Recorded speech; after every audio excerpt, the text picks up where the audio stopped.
On behalf of St James Ethics Centre, the Wheeler Centre, the Melbourne Food and Wine Festival, The Age, the City of Melbourne and the ABC, all of whom have worked together to make this event possible, I'd like to welcome Philip Wollen.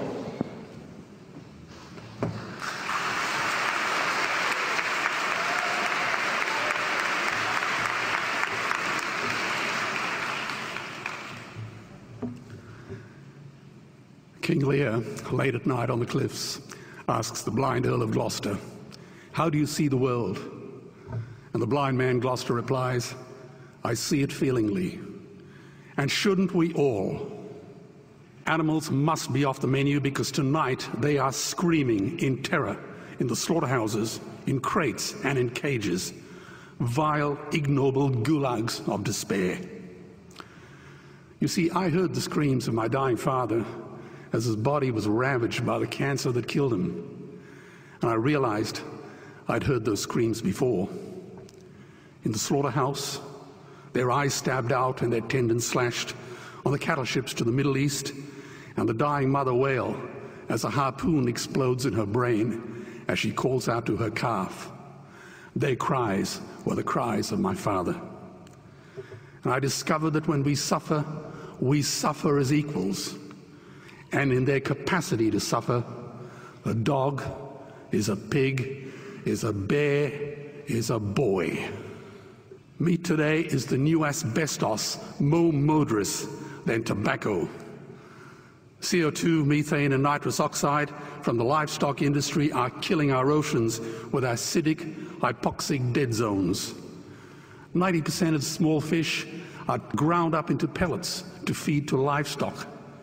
Vegetarian cows today are the world's largest ocean predators.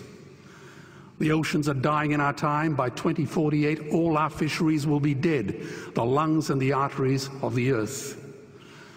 Billions of bouncy little chicks are ground up alive simply because they are male. Only 100 billion people have ever lived. 7 billion people live today. And yet we torture and kill 2 billion sentient living beings every week. 10,000 entire species are wiped out every year because of the actions of one. And we are now facing the 6th mass extinction in cosmological history. If any other organism did this, a biologist would call them a virus. It is a crime against humanity of unimaginable proportions. But happily, the world is changing. 10 years ago, Twitter was a bird sound. www was a stuck keyboard. Cloud was in the sky. 4G was a parking space. Google was a baby's burp. Skype was a typo. And Al-Qaeda was my plumber. Victor Hugo said, "There is nothing more powerful than an idea whose time has come." Well, animal rights today is now the greatest social justice issue since the abolition of slavery. Do you know there are over 600 million vegetarians in this world? And that is bigger than the United States, England, France, Germany, Spain, Italy, Canada, Australia, New Zealand, all put together.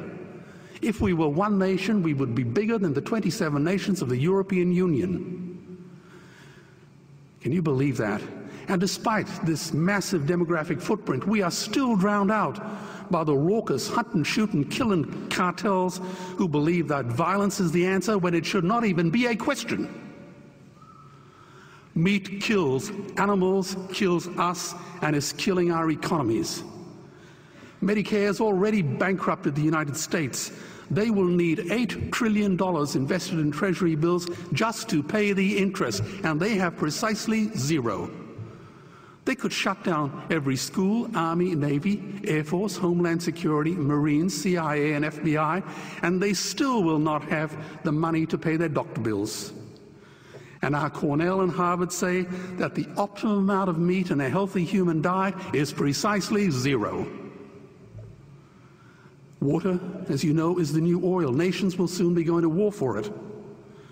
Underground aquifers that took millions of years to fill are now running dry. It takes 50,000 liters of precious drinking water to make 1 kilo of beef. Today, 1 billion people are hungry. 20 million people will die from malnutrition. Cutting meat by only 10% will feed 100 million people, and eliminating meat will end starvation forever.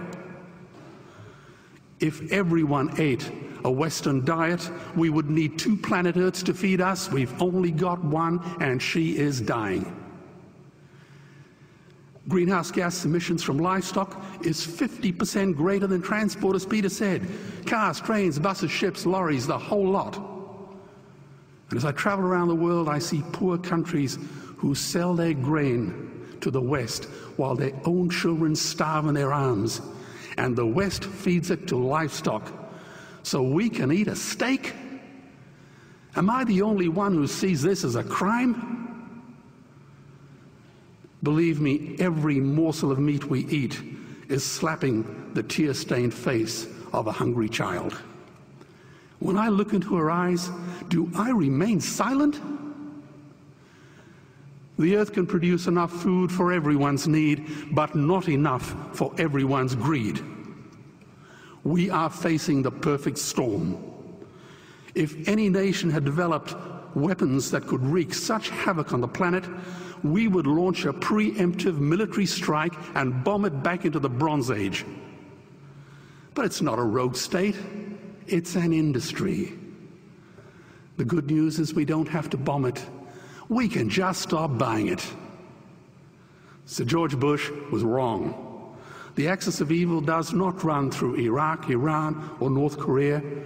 It runs through our dining tables. Weapons of mass destruction are our knives and forks. Our proposition is the Swiss Army knife of the future. It solves our environmental, water, human health problems and ends cruelty forever. The Stone Age didn't end because we ran out of stones. This cruel, disgusting industry will end because we run out of excuses. Meat is like the 1 and 2 cent coins. It costs more to make than it's worth. And I come from the bush. Farmers are the ones with the most to gain. Farming won't end, it would boom. Only the product line will change. Farmers would make so much money they won't even bother counting it, and I'd be the first to applaud them.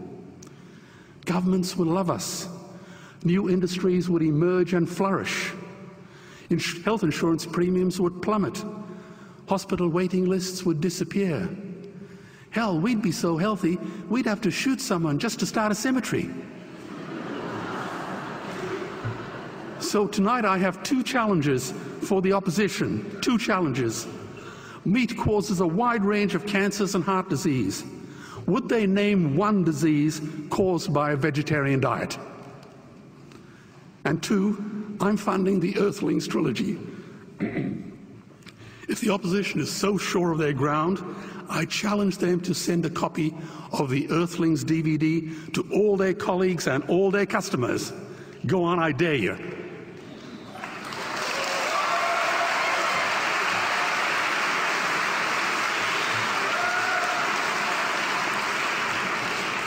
Animals are not just other species, they are other nations, and we murder them at our peril. The peace map is drawn on a menu. Peace is not just the absence of war, it is the presence of justice. Justice must be blind to race, color, religion, or species. If she's not blind, she will be a weapon of terror. And tonight, there is unimaginable terror in those ghastly Guantanamos we call factory farms or slaughterhouses. Believe me, if slaughterhouses had glass walls, we wouldn't be having this debate tonight. You see, I believe another world is possible. And on a quiet night, I can hear her breathing. Let's get animals off the menu and out of these torture chambers. Please vote tonight for those who have no voice. Thank you.